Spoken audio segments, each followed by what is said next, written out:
অশ্লীল গল্প, অশ্লীল ভিডিও এসব দেখার আগে একবার ভিডিওটা দেখা যাবেন। যদিও ছেলেদেরকে নিয়ে ভিডিওটা, তারপরও ছেলে মেয়ে দুজনেরই দেখার দরকার। চোখ বড় বড় করে তাকিয়ে ছেলেটি মোবাইলে কি যেন একটা দেখছে। অন্ধকার ঘর, আফসা কানে ইয়ারফোন, দেখছে জিনার দৃশ্য, স্বাদ নিচ্ছে তার চোখ। বড় বড় করে তাকিয়ে আছে ছেলেটি, দেখছে গোপন নিকৃষ্ট দৃশ্যগুলো।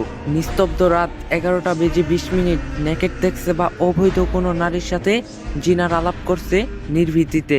কত সাথ গুনাহ করতে। হঠাৎ আচমকা শরীরটা ঝাঁকুনি দিয়ে উঠল।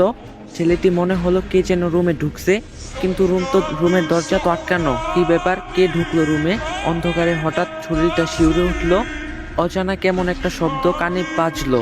অনুভব করতে পারলো কেন জানি শরীরটা অবশ হয়ে যাচ্ছে। হঠাৎ বাদিকে দেখলো, এটা কি? ওমা, কে এটা? বিশাল বড় কে আমার পাশে দাঁড়িয়ে আছে? কিভাবে ঢুকলো রুমে? হাই মাবুদ, এ কেমন ভয়ানক মূর্তি দাঁড়িয়ে আছে আমার সামনে। থর থর করে কাঁপতে শরীর, হাত থেকে বুকের উপরে পড়লো মোবাইলটা। নেকেট চলছে পুরো দমে। মোবাইলটা বুকের উপর থেকে পিছলে ছেলেটির গায়ের উপর গিয়ে পড়লো, কিন্তু চলছে উলঙ্গ নারী পুরুষের জিনার ভিডিও। হয়তো মৃত্যুর ডাক পড়ে গেল তার। সে দেখছে মালাকুল মাউত দাঁড়িয়ে আছে, অথঙ্ক মৃত্যুর দ্রুত। একটু আগেও দেহটা ছিল অনেক গরম, কিন্তু মুহূর্তে ঝিম মেরে ঠান্ডা হয়ে গেছে। মৃত্যু আজ তার সামনে।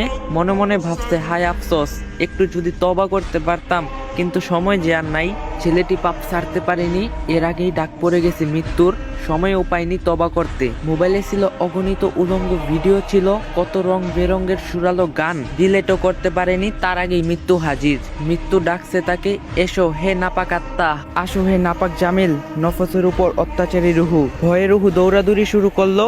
দেহের আনাচে কানাচে পা দুটি হিম ঠান্ডা হতে শুরু করলো। কেউ নেই পাশে, চোখ উল্টিয়ে ভয়ে গলাটাও শুকিয়ে গেছে। পাশেই পড়ে আছে নেকেডের মোবাইলটা। হঠাৎ লাফ দিয়ে উঠে বসে, কেউ তো নেই। মৃত্যুর দূত চলে গেছে আমাকে সুযোগ দিয়ে। তাই সময় থাকতেই মোবাইলটা হাতে নিয়ে যা অশ্লীল কিছু আছে সব ডিলিট করো, যত অবৈধ কিছু আছে সব মুছে ফেলো। তওবা করো হে আল্লাহ, তুমি তো মহান ক্ষমাশীল, দয়াবান, মেহেরবানি করে আমাকে ক্ষমা করে দাও। সকল খারাপ কাজ থেকে আল্লাহ আমাদের সবাইকে হেফাজত করুক, আমিন। যদি ভিডিওটা ভালো লাগে, এই ভিডিওটা একটু বেশি বেশি করে শেয়ার করে দিবেন, যাতে সবাই দেখতে পারে। প্রতিটা বাবা মাকে বলতেছি, আপনার মেয়ে যেরকম আপনার সন্তান, একটা ছেলেও কিন্তু আপনার মতো একটা মায়েরই সন্তান।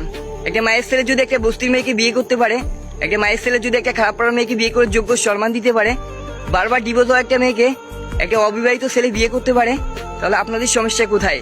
নিজের মেয়েকে একটা বেকার ছেলে হাতে তুলে দিবেন না তো? তাহলে ওগুলো তো অন্যজনের মেয়ে ছিল, আপনার মেয়ে তো না। মা জাতের মধ্যেও পার্থক্য আছে, তাই না?